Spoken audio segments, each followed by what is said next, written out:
Penulis buku ini adalah Agus Mustofa, dan buku ini adalah serial ke-35-nya beliau. Nah, di buku ini menceritakan tentang kisah keateisan Nabi Ibrahim, perjalanan Nabi Ibrahim, serta Agus Mustofa yang mengkritisi balik buku-buku para tokoh ateis. Nah, jadi ateis sendiri itu artinya tidak percaya dengan adanya Tuhan. Selain ateis juga ada kelompok agnostik. Akan tetapi, kelompok agnostik ini lebih kepada mereka itu tidak percaya akan adanya Tuhan. Akan tetapi mereka tidak bisa membuktikan bahwa Tuhan itu tidak ada. Di dalam buku ini juga Agus Mustofa mengkritisi balik buku-buku para tokoh ateis secara saintifik, seperti dalam bukunya The Grand Design. Stephen Hawking sibuk membuktikan bahwa Tuhan tidak perlu campur tangan dalam proses penciptaan alam semesta.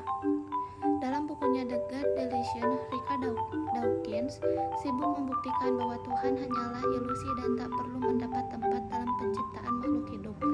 Nah, di dalam bukunya The End of Faith, Sam Harris sibuk membuktikan bahwa agama adalah sains yang gagal dan tak lebih hanya sebagai cerita-cerita kalangan belaka. Dalam bukunya God is Not Great, Christopher Hitchens bahkan sangat sibuk membuktikan bahwa agama adalah racun kemanusiaan dan Tuhan tak pantas ada. Nah, jadi itu dia buku-buku yang dikritisi oleh Agus Mustofa. Selanjutnya di bagian ketiga itu ada perjalanan Nabi Ibrahim mencari Tuhannya. Seperti remaja pada umumnya, Nabi Ibrahim disuruh oleh ayahnya untuk membantu ayahnya berjualan patung di pasar. Ayahnya ini adalah seorang pembuat patung yang karyanya dipakai sebagai sesembahan oleh masyarakat pada saat itu.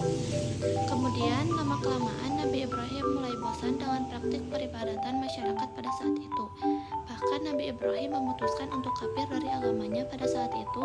Ia tidak ingin menyembah patung yang dibuat oleh ayahnya lagi. Kemudian Nabi Ibrahim bertanya kepada ayahnya, kenapa ayah menyembah patung yang ayah buat sendiri?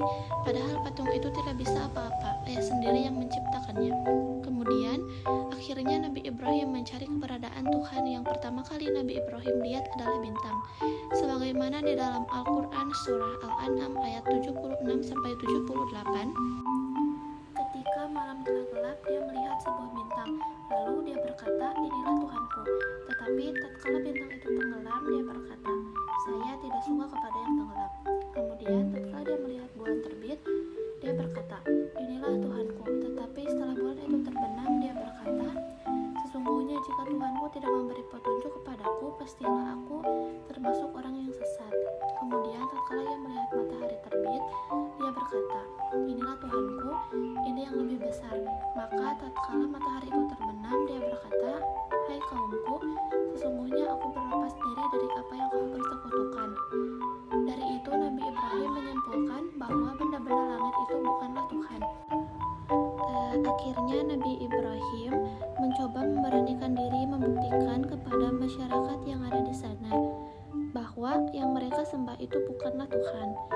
Cara Nabi Ibrahim membuktikannya adalah dengan menghancurkan semua berhala atau patung yang ada di sana, kecuali satu berhala yang besar yang ada kapak di lehernya. Kemudian masyarakat bertanya, siapa yang melakukan ini? Lalu Nabi Ibrahim menjawab, lihatlah patung besar yang ada di sana. Masyarakatnya berkata, tidak mungkin seorang patung bisa menghancurkan patung-patung yang lain. Mereka tidak bisa bergerak. Nah, dari sini disimpulkan bahwa patung tidak bisa bergerak. Mereka yang menyimpulkannya sendiri. Nabi Ibrahim berkata seperti itu pun masyarakat pada saat itu hanya tertegun, berpikir sebentar, lalu mereka marah dan keegoisan mereka menguasai mereka, sehingga mereka menolak perkataan Nabi Ibrahim. Kemudian Nabi Ibrahim akan dibakar hidup-hidup. Nah, dari sana Allah menunjukkan kekuasaannya. Wahai api, dinginlah kamu dan menjadi keselamatan bagi Ibrahim. Akhirnya ketika dibakar, Nabi Ibrahim tidak meninggal karena api itu menjadi dingin bagi diri Nabi Ibrahim. Nah, itulah kisah Nabi Ibrahim mencari Tuhannya, dan akhirnya Allah menunjukkan kekuasaannya. Allah menunjukkan realitas keberadaannya kepada Nabi Ibrahim. Nah, jadi itu review buku dari buku yang berjudul Ibrahim Pernah Ateis. Jadi buku ini mengajak pembaca untuk memetik pelajaran dari